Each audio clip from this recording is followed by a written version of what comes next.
Bonjour Soula Saïd Soufou. Bonjour Anne et bonjour à l'ensemble des Mahorais et bon Ramadan à celles et ceux qui le pratiquent. Vous êtes élu de la 3CO, vous êtes candidat aux législatives, vous êtes avant tout un observateur avisé de la vie politique mahoraise et vous avez récemment adressé, c'est il y a deux jours, un courrier à Bruno Le Maire, le ministre de l'économie, pour l'alerter sur une situation récurrente à Mayotte, mais qui là prend des proportions importantes. C'est les délais de paiement qui s'allongent pour les entreprises mahoraises en provenance des collectivités territoriales. Est-ce que vous pouvez nous expliquer cela?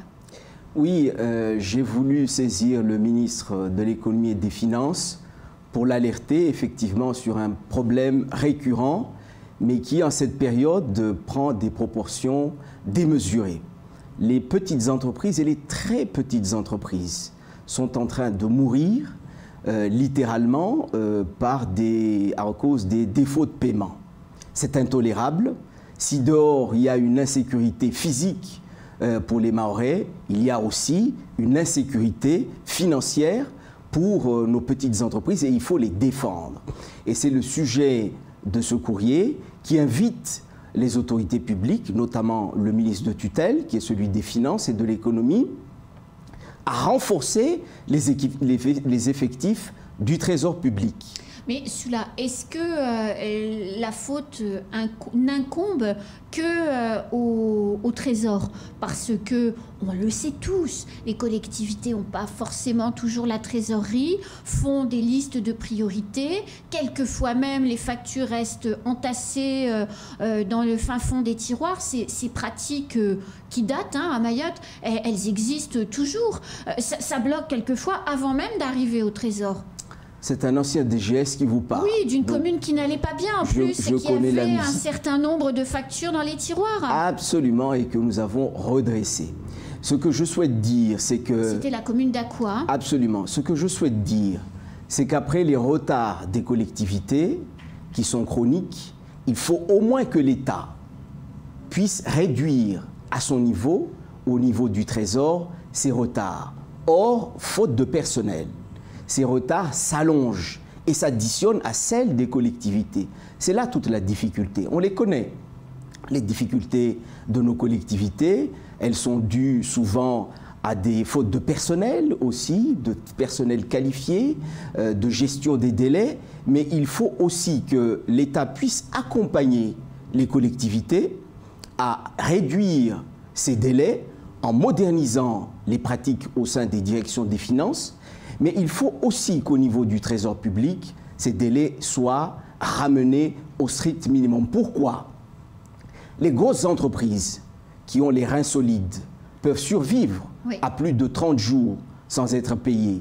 Mais les petites qui ont besoin de trésorerie quasiment au quotidien ne peuvent pas.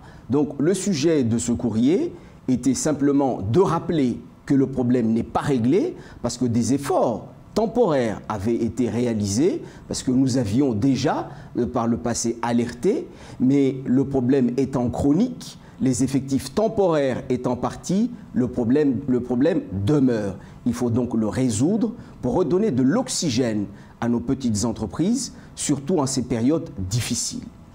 Alors, comment est-ce que les collectivités peuvent améliorer leur capacité de paiement? Parce que les conséquences derrière, elles sont radicales, rapides. Plus aucune entreprise ne fait aucun effort, et pour cause. À partir du moment où la collectivité ne paie pas, ils arrêtent les chantiers. Ce qui a aussi des conséquences sur le développement de la collectivité. Donc comment est-ce que les collectivités peuvent améliorer leur situation économique pour payer? L'argent est dû, hein? Oui. L'Agence française de développement, oui, quand un projet est financé, parce que les collectivités ne font pas de projet tant que ce projet n'est pas financé. On est d'accord. Souvent, quand ces projets sont financés, budgétisés, l'Agence française de développement, depuis de nombreuses années, accompagne les collectivités en termes de trésorerie. C'est-à-dire qu'ils prennent sur eux le fait que le projet est financé, donc ils font des avances que les collectivités remboursent quasiment à taux zéro, à l'AFD, à la fin, pour permettre justement de payer plus rapidement les collectivités. Donc il y a des collectivités qui ne le font pas, certainement par méconnaissance ou par manque d'habitude, mais c'est extrêmement pratique. Nous l'avons pratiqué plusieurs fois à Akwa, où j'ai été, et les projets ont été réalisés assez rapidement. Donc j'invite les collectivités à se rapprocher de l'AFD pour permettre à leur niveau de réduire les délais de paiement, pour permettre au Trésor public d'accélérer lui-même les paiements de nos entreprises. Alors, on est à quelques jours du premier tour sous la Saïd Soufou. Quel regard vous portez sur cette curieuse campagne qui est en train de se dérouler? Moi, je vois beaucoup de désintérêt de la part des Mahorais au niveau local et au niveau national, des sondages qui montrent une certaine avance du président de la République, candidat, qui se réduit, et l'abstention forte qui s'annonce. Généralement, à Mayotte, on vote à 40%. Là, d'après ce que je vois, ce que j'entends, il se pourrait que cette abstention augmente. C'est lié au ramadan ou c'est lié au désintérêt? Je pense que ce sont les deux facteurs qui vont s'allonger. En période de ramadan, encore plus qu'en période normale, les Mahorais s'occupent vraiment de leur ramadan et de leur foutari le soir et s'intéressent peu à la vie politique. Moi, je vois les meetings présidentiels qui sont organisés. Ils sont réduits à peau de chagrin. Les gens sont assez désabusés quand ils voient que la situation sécuritaire s'est dégradée et que l'ensemble des élus s'unissent autour du président de la République qui, selon les Mahorais, a localement, sur le plan de la sécurité, un bilan plutôt mitigé. Et donc les gens ne comprennent pas cette espèce d'union autour de ce candidat qui a manqué à ses obligations au niveau sécuritaire, qui reste le sujet majeur de la population locale. Donc ils regardent ça de loin et eux se disent que par rapport à l'attitude des élus, ils vont peut-être avoir une autre attitude, eux, qui pourrait être un vote contestataire. Qui se positionnerait vers quel candidat? D'après ce que j'entends, parce que je mène campagne, comme vous le savez. Bah oui, vous êtes candidat pour les législatives. Absolument. Dans la Circo 2. J'entends beaucoup parler de Marine Le Pen dans un certain nombre de localités qui ont un nombre d'électeurs assez important. Le vote de Marine Le Pen monte chaque jour, précisément par défiance vis-à-vis des élus, pas tant par l'adhésion aux idées de l'extrême droite, mais par défiance vis-à-vis des élus. Alors justement, défiance vis-à-vis des élus, on a parlé tout à l'heure du manque finalement de responsabilité de certains élus à payer les factures des entreprises, quelquefois de leur propre commune. Il y a aussi cette question des prix. On est en période de ramadan, les rayons sont chargés, d'ailleurs on le voit, hein, les supermarchés sont aussi remplis de personnes qui font leurs courses pour les festivités du ramadan. Néanmoins, les prix augmentent. Est-ce que les candidats ont pris suffisamment la mesure de cette augmentation des prix qui va à un moment donné empêcher les gens de vivre? Je pense que ce sujet qui est au cœur des préoccupations des Mahorais après la question de la sécurité n'a pas été suffisamment étudié. Beaucoup de candidats ont envoyé des lettres aux Mahorais très générales sur les grands projets et les orientations qu'ils souhaitent mener, mais très peu apportent des solutions concrètes sur le pouvoir d'achat des Mahorais. Les Mahorais attendaient des propositions sur l'alignement des droits sociaux, attendaient des propositions fortes sur les retraites complémentaires, sur les minimums vieillesse, etc., etc. Et ils ne voient strictement rien à ce niveau-là. Donc tout ce qui est annoncé reste relativement flou pour eux, et c'est précisément là que les choses doivent se jouer. Et je pense que la question va revenir fortement au niveau des législatives, parce que là, les gens vont chercher à savoir ce que les candidats vont demander au président, qui n'ont pratiquement rien proposé sur ce sujet-là. Et là, les clarifications seront les bienvenues. Le président de la République, dans une vidéo qu'on a diffusée tout à l'heure à l'antenne, parlait d'une convergence des droits à l'horizon de 2030. Est-ce qu'on peut se satisfaire de ça sous la Saïd Soufou? Moi, je pense qu'on est en train de se moquer des Mahorais. Moi, je ramène les choses à leur juste proportion. Mayotte, c'est quoi? C'est la métropole lilloise. 300 000 habitants, grosso modo. Est-ce qu'on imagine au niveau national qu'un dispositif national ne puisse pas s'appliquer dans une métropole de seulement 300 000 habitants? Non. Mais ça n'est pas sérieux. Non. Donc on le voit, on est en train de balader les Mahorais. Nous le voyons, le nombre de retraités à Mayotte ne dépasse pas les 50 000. Le nombre de travailleurs à Mayotte est relativement faible. Le nombre de pauvres est extrêmement élevé. 300 000 habitants.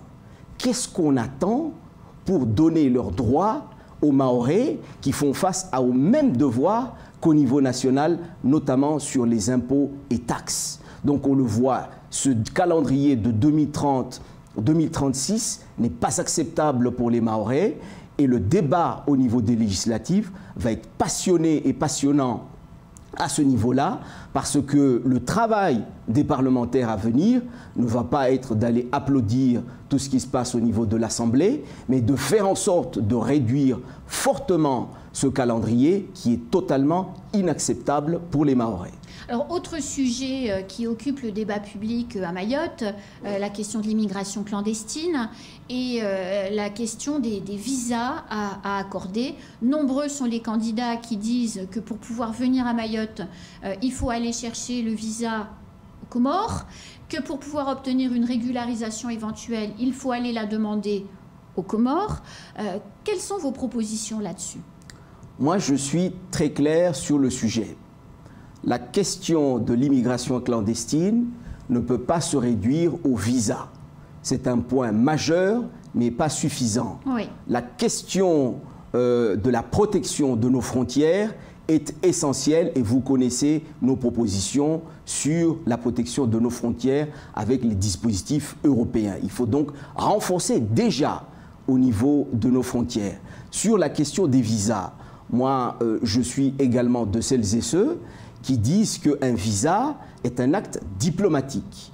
Il faut donc ramener la question de la délivrance des visas aux ambassades, et il y a des ambassades et des consulats aux Comores et à Madagascar, d'où nous viennent l'essentiel de l'immigration. Il faut donc aller dans ce sens. La troisième chose que je dis, c'est que le visa migratoire ne peut pas être vu seul, il doit être vu en compensation, en ce qui me concerne, avec les visas d'affaires. On n'en parle pas suffisamment. Nos entreprises qui sont en difficulté, dont on parlait en première partie de cette intervention, demandent depuis de nombreuses années la mise en place des visas d'affaires, qui consistent simplement à accepter la venue ici sur une période très courte, qui est encadrée, d'investisseurs étrangers qui souhaitent intervenir, investir à Mayotte. Les agents de nos entreprises, les entreprises le demandent ardemment. Moi, j'appuie cette demande car nous le voyons, l'État seul n'arrive pas à donner les crédits nécessaires pour investir à Mayotte, et l'État seul n'a pas à développer Mayotte. Les entreprises souhaitent investir, oui, et ils ont des partenaires à l'extérieur de Mayotte, et ils souhaitent que ces partenaires puissent venir à Mayotte, et ces visas sont bloqués. Voilà le vrai sujet, voilà le pendant du visa migratoire, le visa économique, le visa des investisseurs. Ceux qui souhaitent venir investir à Mayotte, accompagner le développement de Mayotte, il faut que nous jetions un regard attentif sur ces sujets-là, car nous le voyons en cette période difficile, l'État seul n'arrive pas à accompagner. Le projet gazier peut évidemment participer à attirer des investisseurs étrangers à Mayotte pour développer des activités. Naturellement, et la question du visa, là aussi, se pose, parce que ce sont des investisseurs étrangers. C'est là où je dis qu'il faut impérativement que cette question soit étudiée avec attention.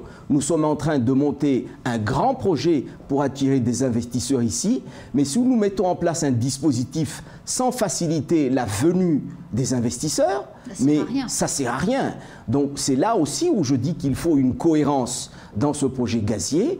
Il doit être local, il doit être diplomatique, il doit être économique. Et il ne peut être diplomatique et économique que si on regarde de près la question des visas d'affaires qui est déterminant dans ce dispositif. C'est déjà la fin de ce temps de parole sous la CEI. Déjà ? Mais ça passe hyper vite, on n'était même pas en retard, j'avais encore au moins 10 questions. Vous allez être obligé de revenir. Mais avec plaisir. À très vite. À très bientôt. C'est la fin de ce temps de parole, tout de suite la suite de nos programmes.